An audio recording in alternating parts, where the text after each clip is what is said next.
Upper bounds and lower bounds. Let's learn the concept of upper bound and lower bound. So first of all, let's look at the definition of upper bound and the definition of the lower bound. All right, so the upper bound is the largest value that would round to the estimated value, and the lower bound is the smallest value that would round to the estimated value. So the largest one is upper and the smallest one is the lower bound. Okay, now let's learn how do we write the bounds notation, right? So first you need to write down the lower bound less than equals to the actual value less than upper bound. So here we have equality, but here we do not have any equality, right? So the lower bound is always on the left side, upper bound is on the right side. In the middle you have some actual value where this cell represent the actual value, and here you have to write down less than and equals to, and here you just have less than. Okay, now there is some key points which you need to learn, that whenever in the question they ask nearest one unit, you have to consider this as 1, right? And nearest 1/10 means 0.1. Nearest 100th, it means 0.01. So this is the main key point which you need to learn, that you have to figure out the upper and lower bound to the nearest 1 unit, nearest 1/10, nearest 100th. So you have to take 1, 0.1, 0.01, right? Now let's look into the steps to calculate upper and lower bounds. So how do we calculate the upper bound and the lower bound? So let's take an example that the length of a rope is 28.7 meter. Find the UB is upper bound and LB I'm using for the lower bound. Find the lower bound and upper bound correct to the nearest tenth of a meter. Tenth of a meter. Again, now look at the key table, that nearest 1/10 of a meter. 1/10 we are taking 0.1. So you need to learn this, right? Okay, now the first step to, you have a question, you have given the length of a rope, we need to figure out upper and lower bound, and the limit of accuracy is given, that is tenth of a meter, right?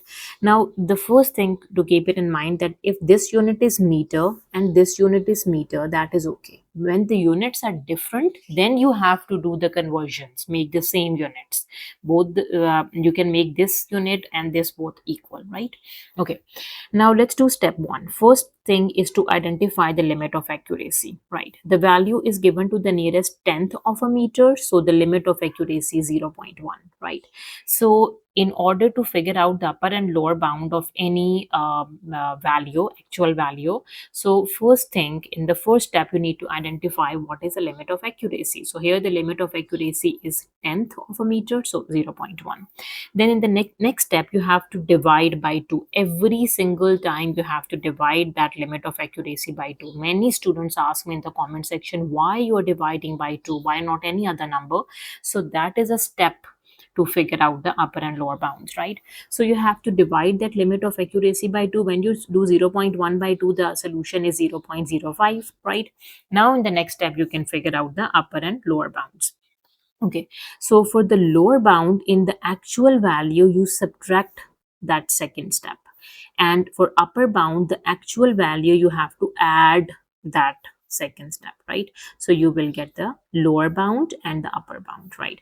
So in the actual value, AVM taking actual value, for lower bound you have to subtract it, and for the upper bound you have to add it. In actual value you add and subtract limit of accuracy divided by 2, you will get the upper and lower bounds. Now in the final answer you have to write down these upper and lower bounds in terms of inequality.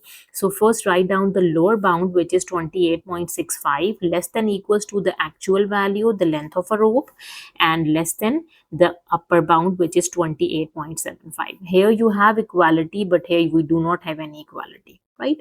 So I hope you understand the steps to figure out the upper and lower bounds. Let's do some examples, right? Find the upper and lower bounds of the following. So the first one is 47.6 degree correct to the nearest tenth of a degree, right? So correct to the nearest tenth of a degree, right? So I'm doing part A. Correct. First thing is to figure out the limit of accuracy. So the limit of accuracy here is limit of accuracy is 1/10, which is 0.1. Right. Now we need to divide that 0.1 by 2 to get the upper and lower bounds. Right. So for the upper bound and for the lower bound, what we need to do, the actual value is 47.6 degrees. For upper bound, we add, for lower bound, we subtract. So here we can say 0.1 divided by 2, that is equals to 0.05. We have already done in the example above. So 0.05 we add and 0.05 we subtract to get the upper and the lower bounds. Right. Now let me use the calculator. 47.6 plus 0.05, that is 47.65. 47.65 degree. This is the upper bound.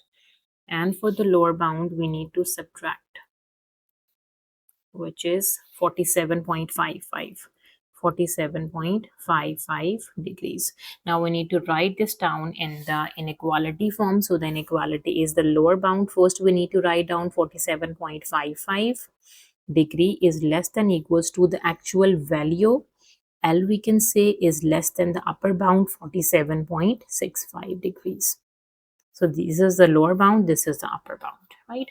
Okay, let's move to part B.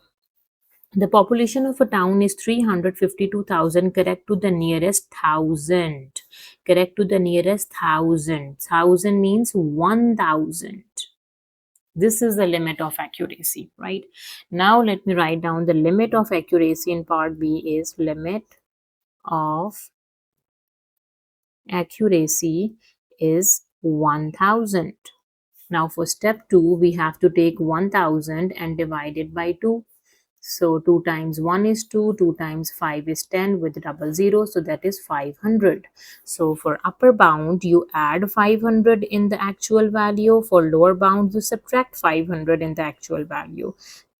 352,000 is the actual value, which is the population of the town. In this, let me add 500 and let me subtract 500. Okay. Let's do this. 352,000, add 500.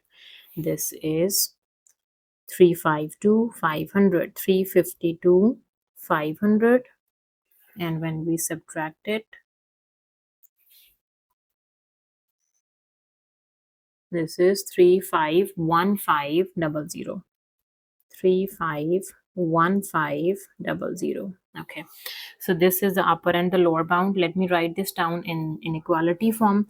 So the lower bound is 351,500 is less than equals to the population of a town is less than 352,500. All right, let's practice part C. 260 gram, correct to the nearest 10 gram. You can see this unit is gram, this unit is gram, both are okay. So nearest 10 gram. So 10 is the limit of accuracy, right? Now for part C, we have a limit of accuracy is 10.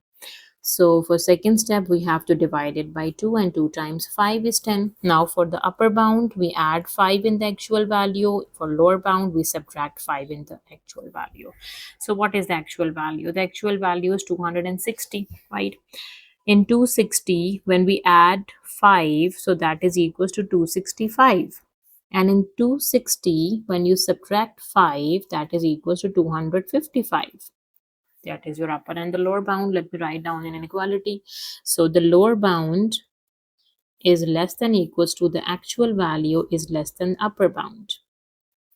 Got it? Okay, let's practice part D. Okay. All right, so 56,700 grams, correct to the nearest 50 grams. This is grams, right? Both are same. So 50 is the limit of accuracy. So here we can say the limit of accuracy, that is equals to 50. So what we need to do, we have to do 50 divided by 2, that is equals to 25. Half of 50 is 25. Now for upper bound, we add 25 in the actual value, and for lower bound, we subtract 25 in the actual value. Actual value is 56,700. Yes. Okay. 56,700, add 25, 56,700, subtract 25.